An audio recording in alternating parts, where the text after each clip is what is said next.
This is Cardinal Cube. This is the fourth session of this program that we've run so far.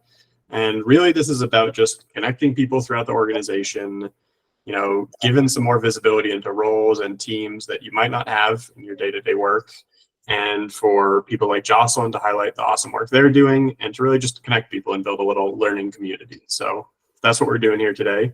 We're going to go around, do some quick 1 or 2 sentence intros, who you are, what you do, what you want out of this session. After that, I'll interview Jocelyn for 20 or so minutes, just talk through her path here, sort of what she brings, the mindset she has towards this work. And then she's going to share her screen and walk through some projects that are on her plate right now.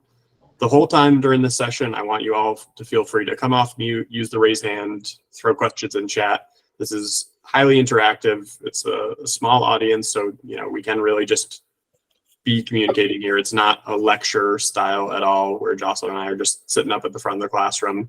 It's very much driven by your participation as well. So no bad time to ask a question, no bad questions. That is very much the spirit of what we're doing here today. So I'll start. I'm Steve Holden. I'm an instructional designer on our learning and development team.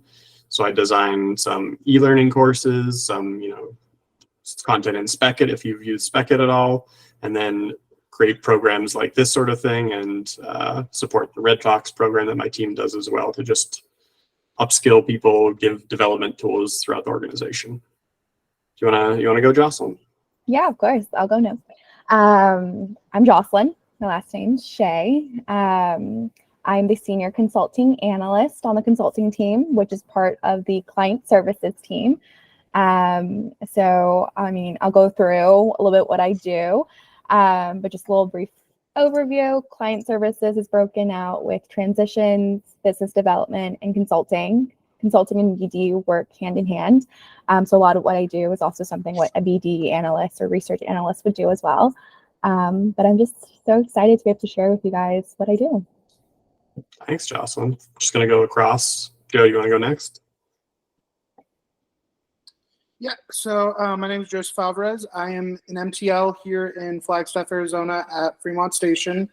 What I'm trying to get out of this is anyone that knows me knows that I try to learn anything and everything about Cardinal and how it works. So whether my next move be, wanting to become a CM or wanting to go over to Denver and work in HQ, being a representative of maintenance and trainings and whatnot, just someone who knows the knowledge of everything.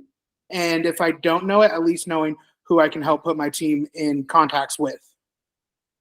Love it. Yeah. And, I think connection is such a big goal of this program. And you've been on a handful of times, Joe. So it's great to have you back and love that goal, that mission. How about you, Joshua? So I'm Josh. I'm the community manager at Locale Apartments in Allendale, Michigan. Been at the property for almost 6 years, almost 5 with Cardinal.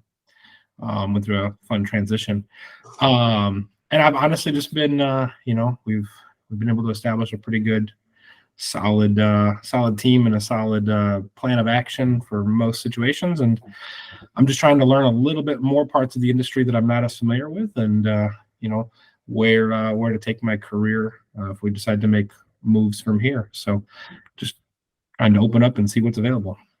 Love it. Yeah, we're all about giving that visibility, giving that knowledge.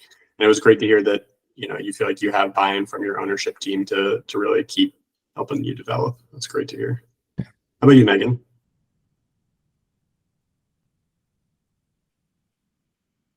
Sorry, I didn't want to unmute. I'm Megan Freeman. I've been with Cardinal just over a year now, but in this industry for a long time, 30 plus years. So I'm always wanting to learn and grow. I've been a COO, I've been a regional, I've done all of that in the conventional side. So students new to me. Now I'm a operations specialist, so I travel all the time, which honestly I love. I love the job. I love that I get to support and help people. But one of the things I want to figure out is I really love Cardinal. I've worked with a lot of companies, and Cardinal really believes in its core values. It's a nice change. but trying to figure out what I want to do next, because obviously this position is not one you stay in for 10 years, because you will go crazy. But I love it. But I don't know that a lot of people in the natural role is to go to the PM role. I've done that. I've done a lot of things. So I just want to learn like all the different options out there, and just like Joe and everybody, like I love to learn. I love to grow. So that's kind of why I'm on this, and kind of what I'm trying to figure out. Yeah, that's wonderful. And I think in your seat you do touch so many different parts of the organization, but business development is maybe one that's not top of mind in your role. So I think it's a great opportunity to have you on here. Thank you. Awesome, everybody. So any thoughts before we dive into the interview? I want to just, open dialogue, no bad times. Okay, love it. So Jocelyn, just if you could summarize a little bit, like how you got to be in the role you're in today, if that's your Cardinal story, time before, any sort of context you want to provide to folks. Yeah, of course. So I started my housing journey, and I say housing just because I actually started on campus. Part-time my freshman year, I worked at a dorm as one of those front desk part-time students, and kind of just got my foot there. And then from there I knew friends who then moved into apartments, and that's when I then ventured into Landmark Apartments in College Park, which actually is now a Cardinal community, and did your most typical journey at leasing intern, then went through leasing and marketing team lead, then assistant community manager. And Joseph, I know you mentioned this, but joined SDP in 2020. And that's actually how I got connected into business development. And when consulting got built out, I joined the consulting team within our client services team. So probably been in student housing specifically about 7 years now, but been in this consulting role 3 years now. Yeah. Wow. Crazy. Yeah. It's kind of my awesome. Cardinal journey. Very cool. And how do you feel like, the on-site background you had and any other experience you had, what did that let you bring to the seat you're in now? So much. A lot of what we do, it's obviously from an analytical standpoint, right? We analyze a lot. We compile the data, we analyze the data. That's great. But one thing that I have over some of my other team members is I'm the only one that's been and has been on site. So I have all that operational background, and being an LMTL and a ACM, I have both sides. So I have the leasing and marketing experience, but then I also have the operational experience of learning how to do budgets, the accounting side of stuff, and being able to provide that knowledge to our clients. So a lot of what we do is very client forward. We're all about the client experience, that client services team, but literally being able to provide more of the operational background and insight and commentary really, really adds to the narratives or anything that we deliver to our clients. Just being able to pull that, be like, oh, I remember on my time on site, this happened. Or having my experiences with maintenance and work order history adds value to our DD reports, just because I have that little extra experience knowledge. So it's been super beneficial in my day-to-day. That's great. And I feel like the word narrative really jumped out to me. I think that's something that I talked a little bit about with the travel team in the past when they came to visit headquarters, but just being able to, read and interpret data is a very important, crucial skill, especially in your seat. But being able to recognize the bigger picture and the narrative, the context that is going to be most impactful for your audience, I think that's huge, and that's such a advantage that you have in your role with that background. So very cool to hear. In light of that, when you all are looking to build out your team, what sort of background or traits, what are you looking for in new team members in client services? Definitely someone who's analytical, right? We are dealing with a lot of data. Everything that we provide is data backed. So someone who can compile data and not just look at it and be like, oh, these are just the numbers, but really dive in and be like, what is this? Like you said, what's the story? What is it really telling me? What is this number? What is the graphs? What am I analyzing? And what is that bigger picture? And how is this information important to our client, right? It's one thing to just explain what a chart's saying, but like, what does that mean? Diving deeper and being analytical and really being able to be like, I can put myself in the developer's shoes, or I can put myself in the owner's shoes and like explain the story that would best benefit them or best for their situation. And so someone who's really analytical, someone who's really attentive to detail. So this kind of goes hand in hand with being analytical and a lot of the data that we provide. But what we're producing is for clients, and whether that's for them to utilize if they want to develop in an area, or it's for them to send to an equity partner or bank, like this is being seen by multiple eyes for our clients. And so whatever we deliver has the Cardinal name on it, and we want to make sure it's the best product out there. So we got to be really attentive to detail. We got to make sure we're citing our sources. We're, fact checking some of our sources, because hate to say it, some of the sources that we have aren't always accurate, even though those are our typical resources. So really just doing that extra step and just like making sure everything that we put out is 100% absolutely the best, and just making sure we're really attentive to even the little minor details. Like formatting is super important when it comes to client deliverable, just because this is what they're seeing, this is what they're sending off to other people. Anything with a Cardinal name, gotta be really great. And then being able to be collaborative. We are very much a team, and we collaborate with all different teams just like within Cardinal. So a lot of the things include operational insights. Sometimes we reach out to our on-site teams and markets when we're looking at a market and being like, hey, you are in the grounds, like you are work in this market day to day, you talk to our residents, you talk to the students, like what do you know? Like being able to communicate and collaborate with other teams is huge. So just being able to collaborate, be analytical, attentive to details, probably what we look for. Love that. Yeah, I think that's huge, because you can fill in a lot of other gaps, but if you have that sense of curiosity, you're going to sort of be driven to chase those to begin with. So, and on the more tactical side of that question, are there any pieces of software or tools that really jump out to you, or like, oh, this is a huge plus to see? Being familiar with Excel is probably pretty important, but I mean, these are all things like, to be frank, I did not have a ton of insight. I mean, I have a degree in economics, so that definitely helped me in the supply and demand metrics and being able to understand the market. Mm-hmm. But outside of that, I only knew Entrada. I was only student focused. So I guess the other thing that you might want to know is the ability to learn, right? Like you have this passion to learn, which all three of you guys mentioned you did, so that's awesome. But being able to learn everything, because everything else was taught or learned and I like gained from experience. Yeah. So outside of Excel, I mean, even then I took some courses to get a little bit more informed about all these like Excel formulas and all the tips and everything like that.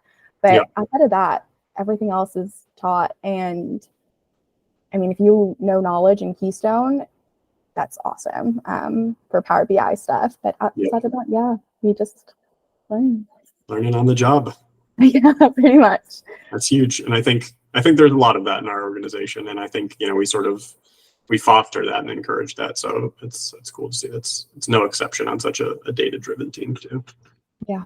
And then in terms of how you see your team interacting with the broader organization, where are those touch points? Where are the connections? Yeah, we pretty much touch points with everyone. So to kind of break it down, let's start with CGI. We work hand in hand with CGI for consulting purposes. Whenever they acquire a new community, we assist CGI with their due diligence period. So before a community gets fully acquired, there's a 30-day period that the seller and the buyer communicate and what we call due diligence. And you pretty much just evaluate where the current community is standing. And then this is where you ask the questions. You know anything for opportunities of improvement or opportunities, or not opportunities, but things that are at risk. So we have always assisted CGI in their due diligence for any of the new communities. With that, we also work with CG Res. So anytime we do any CapEx expenses, or provide any of our clients with information about like CapEx projects, anything for pre-dev where maybe you want to reach out to CG Res and confirm some numbers, we touch base with them. IT and data, I mean, we're all data back. So we've been working in this like a lot with data, just like anything with Keystone. We're always talking to the team to be like, hey, can we update these cards? We also work with CX3. You know, we're also part of consulting and BD is selling Cardinal. So we try to sell all of our services across the board. So CX3 is also one thing that we always highlight, we implement in any of our reviews or in like sell. In this situation, that goes the same with Agency 53. We'll sell any of the marketing services as we can. And then most importantly with CGM, our ops teams, we are always touching base. Whenever we put out a budget, we want to confirm that ops is also on board with it, right? And ops also deals with this a lot more. They have a lot more knowledge and experience. We'll want to confirm that what we are putting out aligns. I mentioned earlier that like sometimes I reach out to our communities and I'll reach out to CMs or LMTLs and be like, hey, can you give me a little lowdown about your community?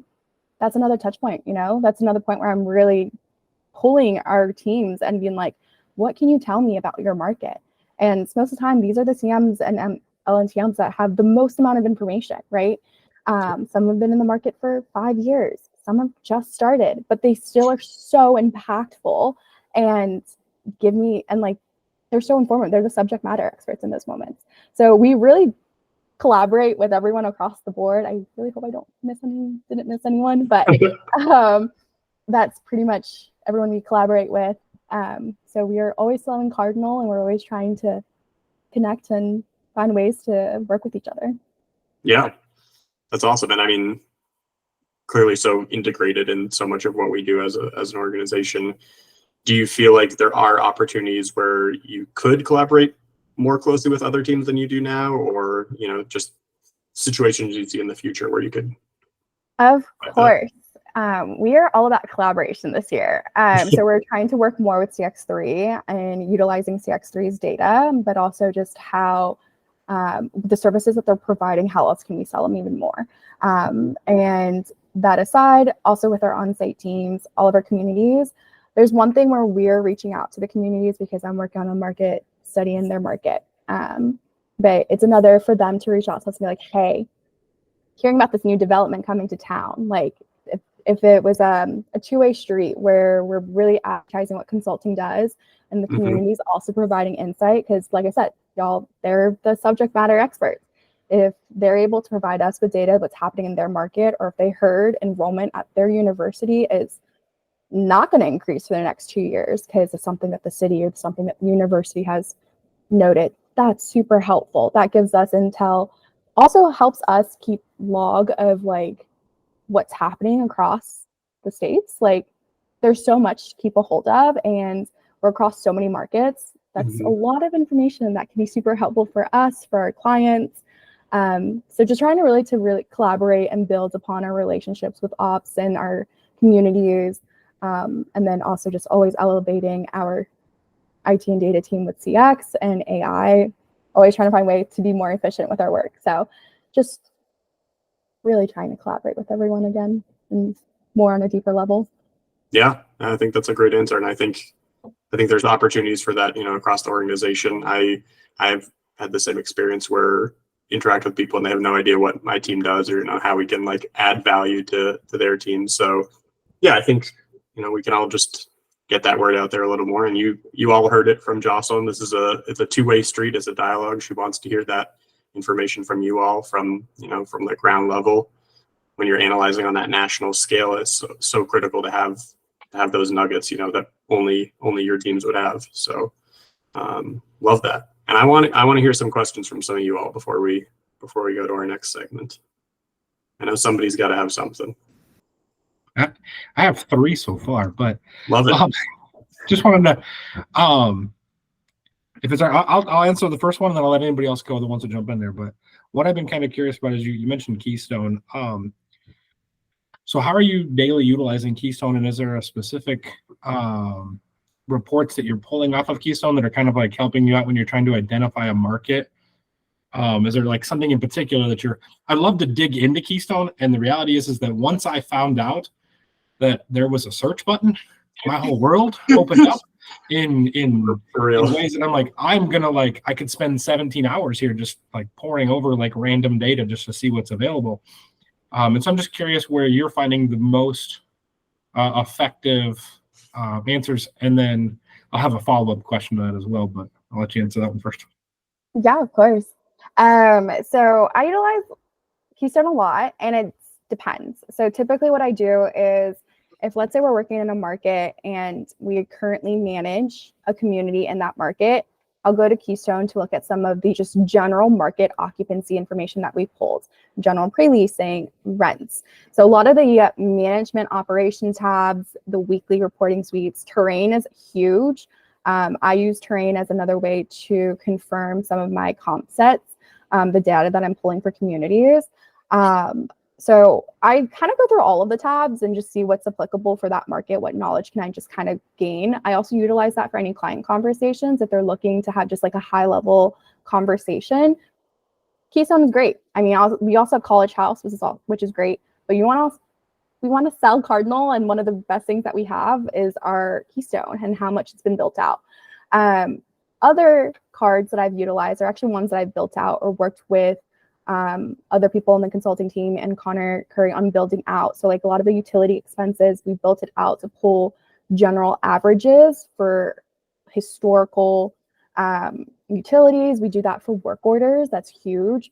So across the board, collecting all the historical work order data and being able to say, hey, on average, your community, it takes longer for your community to complete work orders per day than it does for ours, or something like that. It's a comparison. So we utilize it for utilities, work orders, and then budget benchmarks are super, super important when we're comparing reviewing financial statements for one community and Cardinals as a whole. Just being able to have that resource is so great. And those cards are already built out, or we can always arrange it to get built out.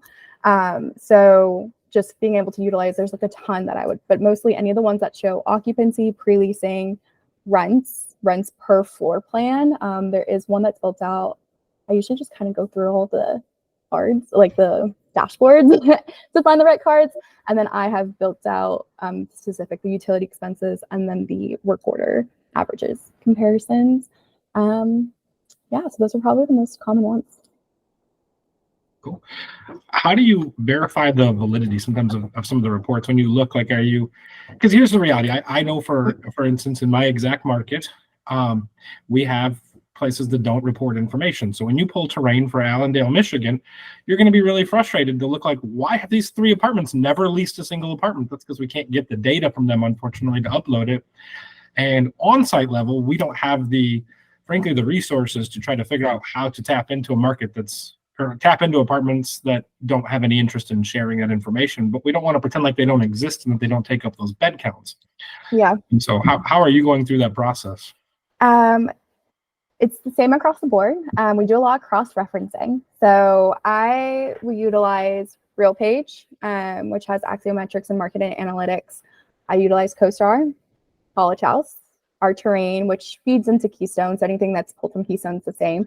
But I utilize all of those resources as well as the community's websites, and I do comp calls, or I'll do tours. If it's in San Diego, I'll do tours. If it's in College Park, I'll do tours. Those are my local areas. But we go through all of our resources. I'll go through all of those and just confirm when I'm inputting data or if I'm looking at a graph. And just verify. If I can't get an exact answer from, let's say, the community itself, because those are the people that are putting out the data, then we note that. We say like, hey, just letting you know, the information is missing for this period. We weren't able to confirm with the university, or we weren't able to confirm with the school. When it comes to like graphs, for instance, like Keystone data, we put those disclaimers, right? Like there's going to be error in a lot of the work, but that's how we cite where we're pulling these sources from. We notate when we're missing data. There's data that's missing, not pulled. I mean, just last week when I submitted my report for SDSU, I pulled data from Axio, and Axio will have little pieces of numbers from like January to March, and then from April to June, it's like fully missing, and then like another month or so, and then it's like a whole year is like not even input in, and it's like, well, my graph looks a little wonky, but I notate that, and I would say this data is missing from this time period, and that's all we can do, right? If a community or the management company or the owner is not going to disclose those information to us, we can only work with what's best. And the best way to always go about that is just to cite and notate anything that seems missing, odd, or something that we weren't able to confirm with. Cool. I do something similar in our market. I literally have, we use Keystone and Terrain, and then I have my own separate one that I send to ownership as well. That's like, here's all of the bed counts and the percentage based on everybody who does actually share information, so that we can actually compare, manageable data year over year instead of whatever somebody decided to share. So cool. All right. I'll let other people go now. Anybody else has questions? Yeah, great question, Josh. Appreciate it. I love that you went and did that extra step to be like, just Yeah. provide this data that like may not be here, but it is there somewhere. So that's awesome. Doing the digging. I have a quick question. So you mentioned like due diligence. That's always something I've kind of been interested in partaking in. Do you guys do, like for your team, do you do more of the financial background stuff? Do you go out on, are there teams that go out on site and handle like the due diligence walks and all of that, or? So we don't do walks. So we do handle a lot of the financial and operational background. So our due diligence is broken out. We can provide financial review services where we review your financial statements. We do historical work orders. So we'll review kind of what work orders are common, review kind of like the maintenance team and everything like that. We do utilities, and that's in hand with Conservice, who will kind of review what all of your utility invoices and the structure and opportunities for savings. We review service contracts. It helps that Cardinal has a data warehouse of all of our contracts. So that's been super helpful for comparison. We do lease file audits. So all of this is done virtually pretty much, as long as we're given those information from the client, whether it's a physical copy, a PDF, or access to their property management software. And then we do lease file audits, which is the biggest one. That's usually the one that takes also the most amount of time. And for unit walks specifically, our team does not specifically go out. We do have a vendor that goes out for us. And then they'll provide us the reports, and we review what the reports are for those unit walks and inspections. Okay, perfect. Thank you. Yeah, great question, Megan. And I think due diligence might be on the agenda for an item later. So we'll get Good. up there. Joseph, anything from you before we go? Oh, no, I was going to ask if you oversaw the Midtown purchase in Stillwater. I did, and that was actually one of when I review the DD, you'll see what our memo looked like for that. Oh, the thing. Speaking of the due diligence, as soon as I had heard about that, I was all like, "You need someone who knows that building." I know it. I know it inside and out. That building is right next to my original property. Oh wow! Yeah. So I know how Midtown is. I know all their dirty little secrets, and I can do the real due diligence on that building. But no, I don't have. I had some questions about how you guys handle maintenance and whatnot, but you kind of answered them, and then the fact that you said you guys categorize and go through all the previous maintenance orders before purchases and whatnot. But yeah, no, I was really once you were talking about those, I was like, did she oversee Stillwater? I didn't do it fully, but I did assisted in that one. I think I actually reviewed the historical work orders for Midtown, but those are like things that we take a look into. It's one of the, I think, few services that I'm not sure all companies or all consulting groups do. It's part of the due diligence process, which is why we really we speak very highly about the work orders, is because we are able to pull all of our current communities. But yeah, the maintenance work orders are always very interesting. You find the most amount of information about a community, but you also find information about the residents, because you read through their notes, and a lot of them are very simple, like, it doesn't work. And we're like, okay, that's very helpful on our end. We're trying to review what you mean by that. But then you have others that will really dive through and be like, this kept going and it doesn't turn off, and I tried this, and it's like super helpful. But we really, really love our work orders analysis. Quality notes is the takeaway.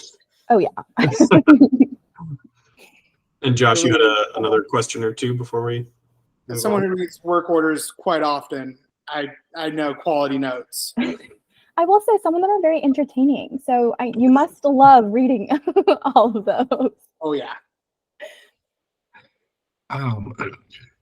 When you're doing like a lot of your stuff is part of like the as a consultant, you're kind of in that selling process for the for like incoming clients, correct? Yes and no. So we work with current clients that already work with Cardinal, so we can maintain those relationships. But we also work with third-party clients that don't always come through Cardinal. So some of the clients that we work with might only be seeking consulting services, partially because they might have already an in-house management company. But that's not going to deter us from, providing them with services. But then we also have clients that, yes, they'll come through and maybe it's like pre-development work that we're providing them. And once it's in lease up period, they actually might utilize Cardinal based off of our services that we provide. And they're like, wow, we really like Cardinal's work. Like, we love the relationship. We love working with your team. We love the input that you guys provided. We want to move forward. But in BD, business development separately, they're solely just looking. They're just solely selling Cardinal for management opportunities. So it can kind of go either way. But anyone who's looking for consulting services, we're always open. Cool. Okay. That's actually new. I didn't realize that it was actually potentially a standalone as well. So I thought it was more of a support system within Cardinal. So that's cool that's a standalone entity. Yeah, it's a little bit of everything. Cool. What is the bulk of the question was, I'm just kind of curious because you touched so many of the infrastructure sides of Cardinal. What is that one specific thing if you were doing consulting work for a developer that was looking and maybe they were considering Cardinal as an option for the management services? What do you feel is actually one thing that legitimately stands out from Cardinal over the rest of the market? Knowing that the on-site, we're going to have some differing ideas as to what some of the things are, because they lay out differently how they're laid out to the specific property. When maintenance has to deal with like certain things, or when we're dealing with like CX3, it's always going to be a little bit different vibe here on site. But from the development side, most of the big companies now have some form of AI function. They're moving more towards a centralized service. We're doing a lot of very similar things. What is one thing that's kind of standing out? To answer your question, twofold. Whenever we are offering consulting services, if it ever gets to the point where the client is interested in Cardinal as a community management, we actually transfer our relationship to our BD. So typically they'll reach out to directors, Sarah and Hayden, to facilitate that conversation, just because they're more versed with the negotiating the management contracts and what it all entails. And that also then leads into transition. So it's all a team effort, but when that conversation starts to become more focused on Cardinal as a management company for that community, that we hand that off. And we'll still stay on, so we maintain those relationships in case they still have follow-up questions. But when it's management specific, Sarah and Hayden are the go-tos, and they really are awesome. But my personal response to that, I think it has changed, and it has changed as Cardinal has changed. So that is probably the best way to put it. But when I first joined Cardinal, and when I was at Landmark, and it was the decision, do I stay with my previous management company or do I move forward with Cardinal? One of the biggest things that I'd always heard about Cardinal were two things: the different structure that Cardinal had, which was the PMs and not having this regional idea, but it was the PMs and all that stuff. I was that sounds really cool. That sounds like I get very more detailed, very more specific resources. So I love that. The second was I heard so much about the culture. I had already heard it before I even knew and was part of Cardinal.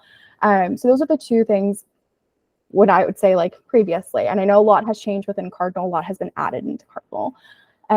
Now I would say pretty much the collaboration and vertical integration that Cardinal is. We have everything that a client could potentially be looking for, whether that's the centralization, whether that's the AI implementation. We've built it out. We were one of the very few to build out the AI and centralization portions. So that's huge.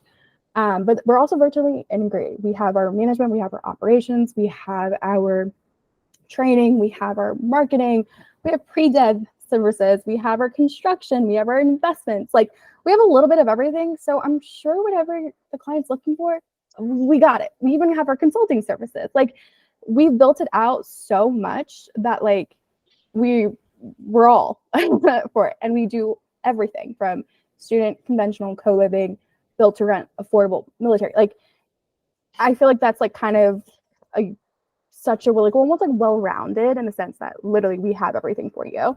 But that like I said, that's as Cardinal has adapted and expanded, like that's kind of why I would use that now as a selling point. I mean, cultural is still great, so that hasn't changed, but I know our structure of everything has also changed as like the market has changed and the industry has changed. So my answer reflects definitely changed, but so that's my personal response. I'm sure other people have different things that they would say, so take that with a grain of salt. I think it's a pretty good answer. I mean, obviously the culture is the thing that sold me on it and has had me kind of stay here, as long as I have. And so I was just kind of curious what, that other perspective is. And I like the vertical integration, because you're going to see things a little bit more forward thought than we might see here on site, because you're going to see it from a bigger scope than what we get to see here. So I like that.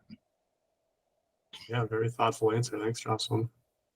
Anybody else before we hand it over to have Jocelyn screen share and walk through some projects?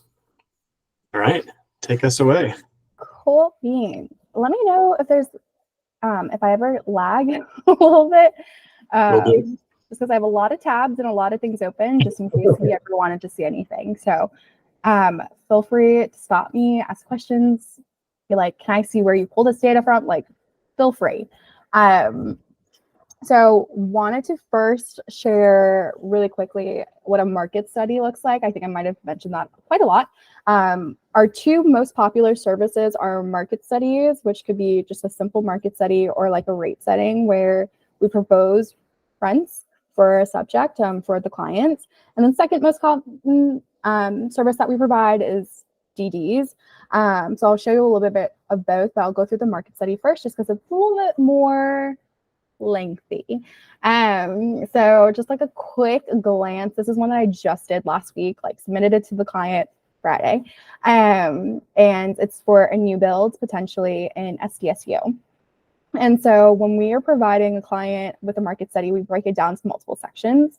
So here you'll see, like, we'll break it down into the overview of the market. If it's student, we'll go more university-based. If it's conventional, we then tailor it to market demographics, resident employment, income, housing structure, a little bit different. And market environment, we talk about supply and demand, occupancy, capture rates in the pipeline, the competitive set surveys, what we would typically pull from terrain and all that other resources. It's like a market survey, right? We're setting in the comps here. We're calling the comps verifying data. Always being adaptable and being flexible with our clients. We added this section, leasing velocity, because our clients were like, we want to know more about leasing velocity and the rent trends, specifically with just student communities. So we provided that data. We proposed our rents, and then we utilize this little section for the subject's floor plans and kind of go through why, like justifying the rents. So if we're proposing rents, we're justifying it. We're going through that explanation. Here's all the data to back up why we set these rents. Or if this client is providing us with rents, we're then providing them with like, here's why we think these rents are achievable or not. Yeah, go for it, Joshua. Sorry, this is totally, I like all that. What is bronze strategic? Is this like a specific package within that?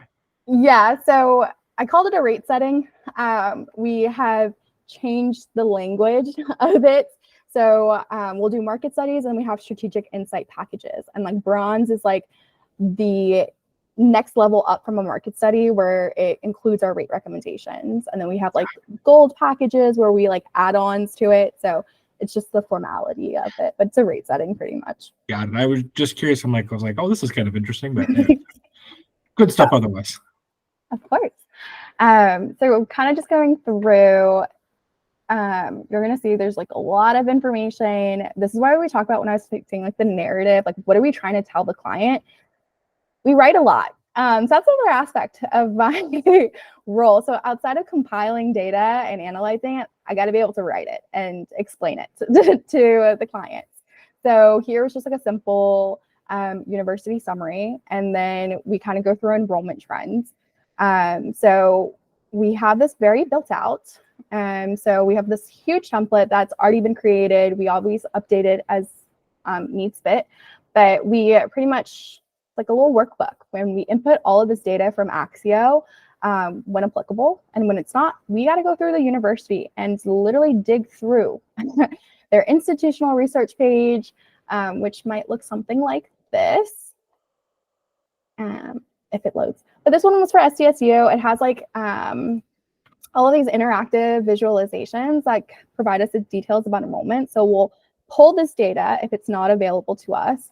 Since it doesn't, oh, there you go. This is kind of what it looks like. And there's a lot of these, like, or it's like common data sets are a really good one, but we'll find the resources that we have, we'll input it. In some situations, I have to correct my data. So you mentioned, I think Jocelyn mentioned what happens if data's not there, if it's incorrect.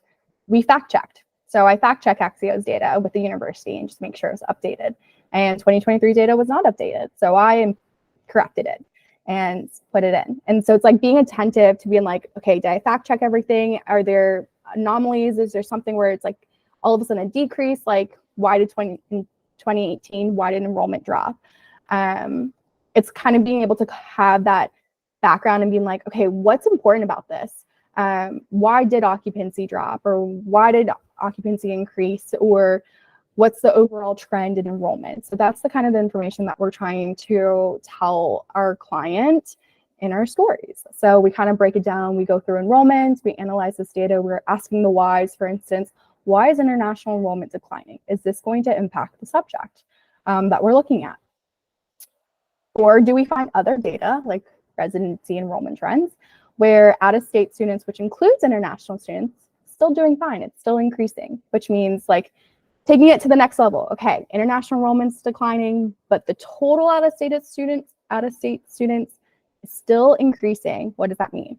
Well, it just means international enrollment's declining, but that means students who reside in the United States who don't live in California are increasing. That's where that majority of that population is. So it still benefits any off-campus student housing, because we know international and out-of-state students need housing.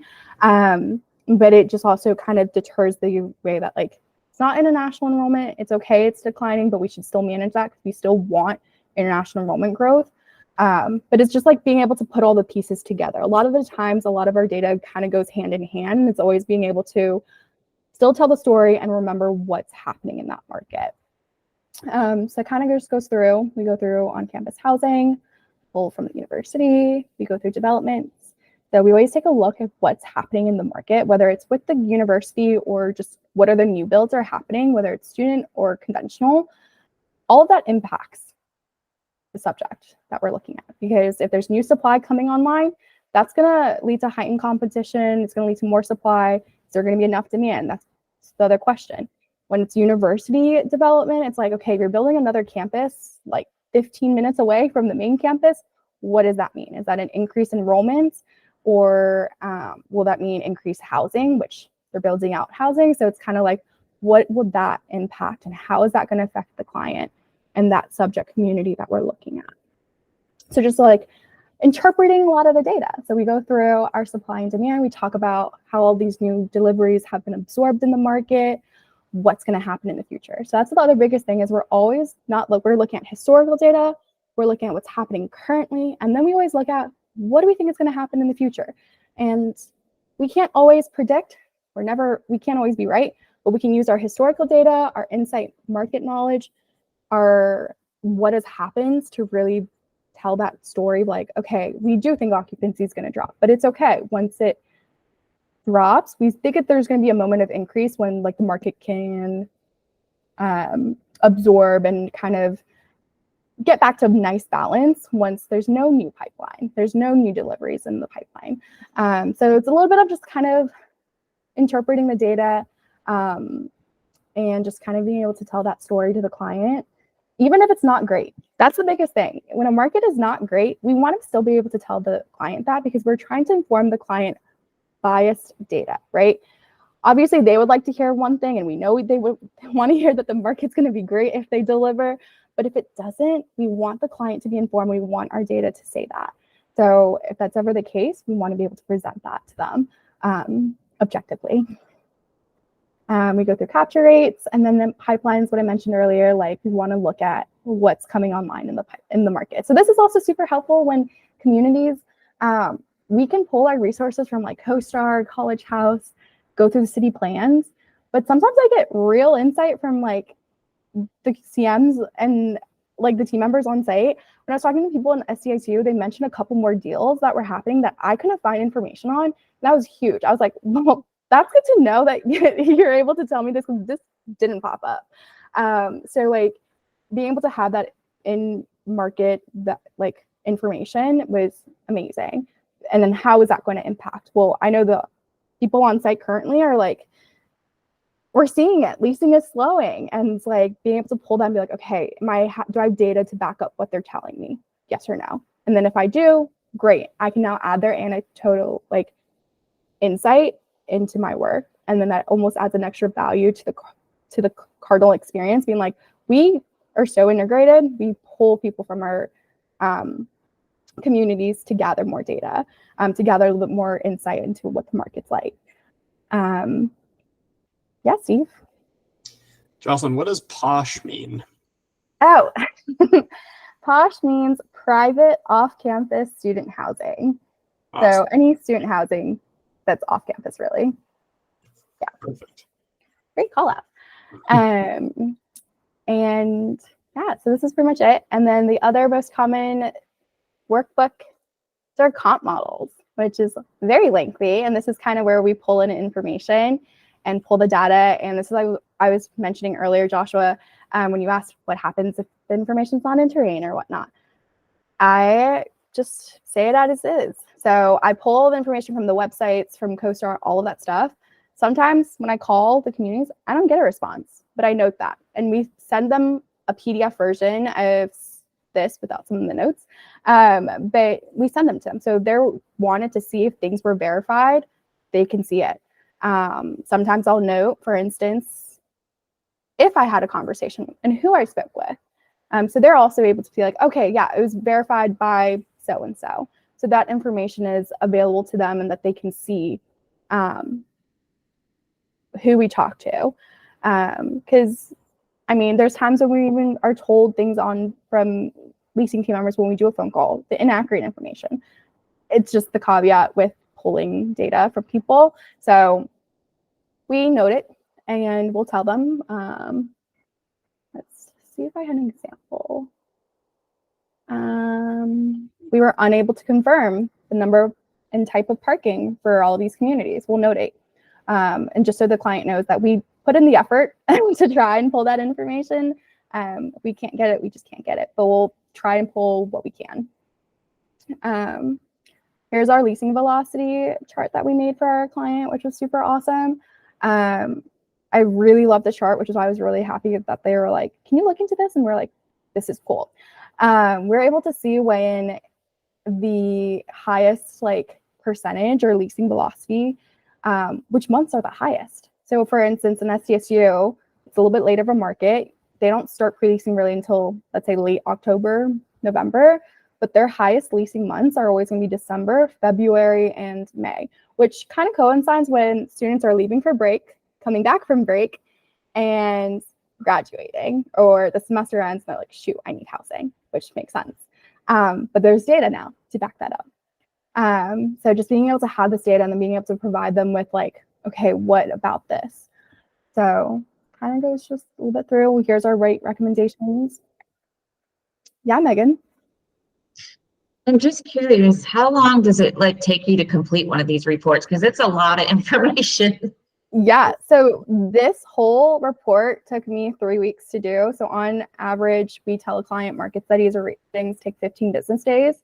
And this includes all of the compilation of the data, filling out all of these workbooks, verifying all of the workbooks, having those in-market conversation, and writing the whole report. So 3 weeks for market studies, roughly. But this is kind of what I do for 3 weeks, build out. And then to show you guys what a due diligence looks like, this is the Midtown one. This is the one that I had pulled up. So we kind of break it down. This is for CGI. We break it down all the steps that I mentioned earlier: financial, work orders, service contracts, lease file audits. And this kind of goes through the summary. We go through each of the line items for financial reviews into sections like income, general expenses, payroll, security contracts, R&M. We explain. We kind of go through the financial statements. So a lot of numbers. And we go through and we're like calling out. I think there's one that's highlighted. We call out whenever there's big spikes, big dips, credits. We're like, why is this happening? We confirm everything from contracts. Are we paying the amount that's on the contracts? Are we paying more? If so, why? Are our work orders aligning out with the work order expenses? So for instance, work orders, we found, 412 work orders in 2 years related to door locks and keys. Well, I would hope that door locks and keys expenses kind of aligns with that. If not, we're asking the question, why? Or for instance, there's 130 leaks work orders. Okay, leaks are huge. Leaks can lead to water damage. Like that is a big red flag. So we break it down even further. We're like, okay, where are all these leaks happening? Toilets, showers, sinks, utility closets, and the ceilings.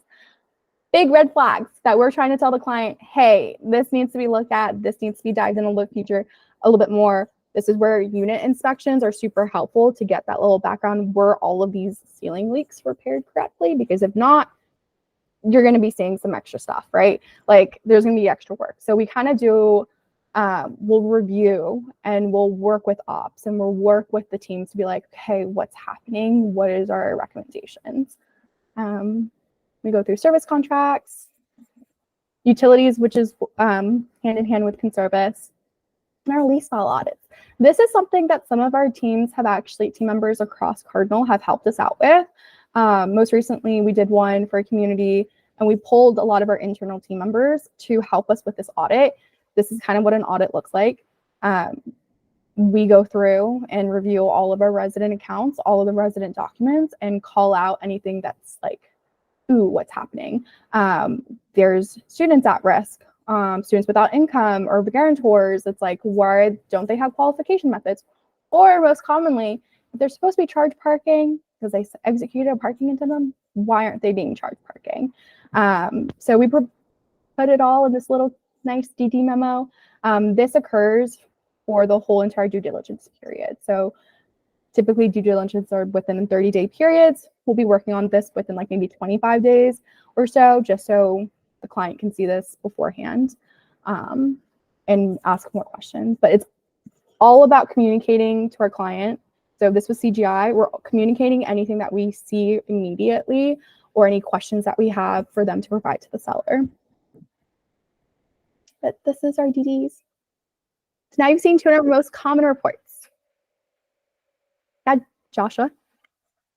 Unfortunately, I need to jump off, which is a bummer. This is way too much fun. Like this is my kind of nerdiness, and I dig it.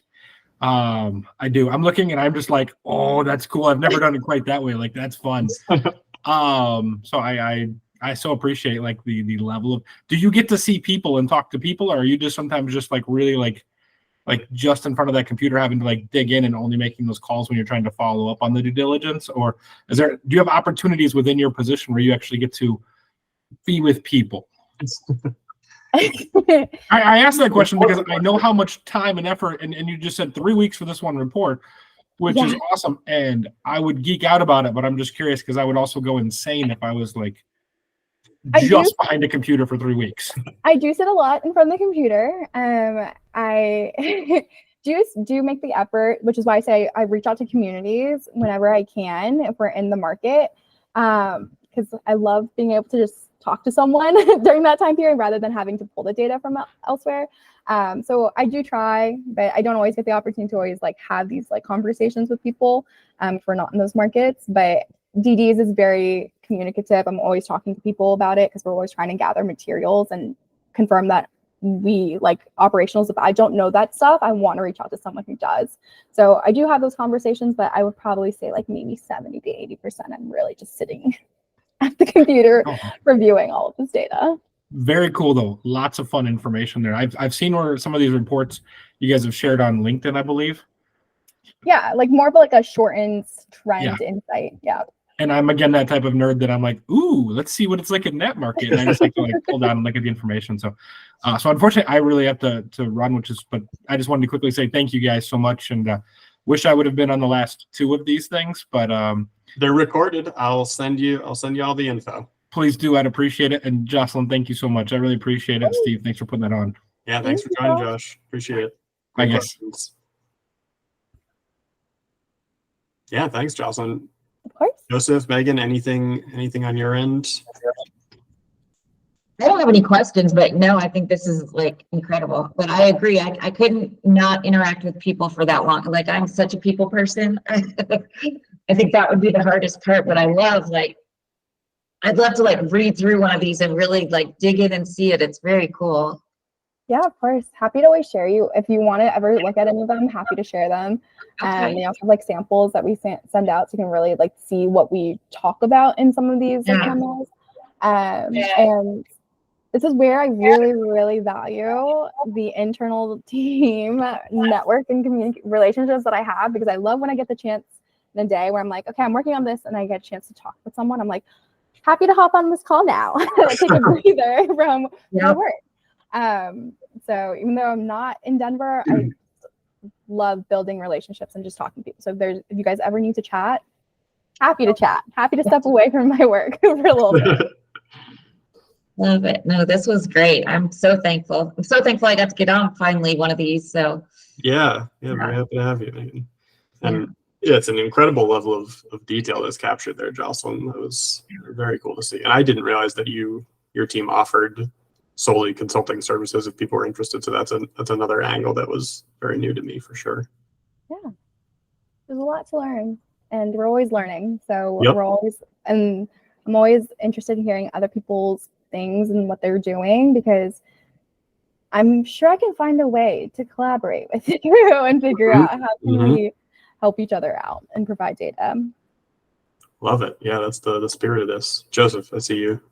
So to clarify, make sure I'm hearing it all right. So this isn't just for CGI. You do new devs and new clients as well? Mm-hmm. Okay. So yeah, that's where I thought it was at first, was just CGI reports, but before a new buy or something. But okay. So if you were in a new dev, you would be sending the client all this information, or if a client wanted to take on Cardinal, this would be the first step of bringing Cardinal into their group. This would be the first step, or the business development team. So that's Hayden Cullen and Andrew Shimbane. And then for student, it'd be Sarah Jensen and Patrick Hoffman. They'd be the first point of contact. So it kind of just depends on what the client is looking for. How can we best serve their needs? If it's management solely, the business development team. If it's like pre-dev, if it's in acquisitions, if it's operational assessments, we're here to help. Whether it's CGI, current clients, or third party, like another client that Cardinal currently does not have any relationships with. Gotcha.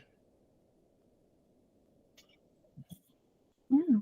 Awesome. Thanks so much, everybody. Any last thoughts before we let everybody go for the day?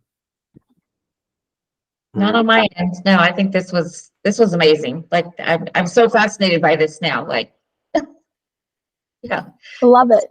Yeah, so interesting. I love all the facts and stuff, but I enjoy like the people interaction and the teams and stuff like that. But like I could just see myself like just like completely nerding out on this and just going through it and looking at it all and getting lost in it. Very easily getting lost in the data. I see that. Yeah, well, thank you so much for sharing, Jocelyn. Thank you for your time. Thanks, Joseph and Megan, for hopping on. Really appreciate it. I'm going to send up a follow-up email with a little survey, so you can just let us know any thoughts you had about anything you'd like to see in future sessions. Yeah, appreciate everyone's time today. Awesome. Thank you, Thanks. guys. All Love right. to meet you guys. Thanks so much, everyone. Bye. Oh, Steve. Yeah. I need to get together with you for just to kind of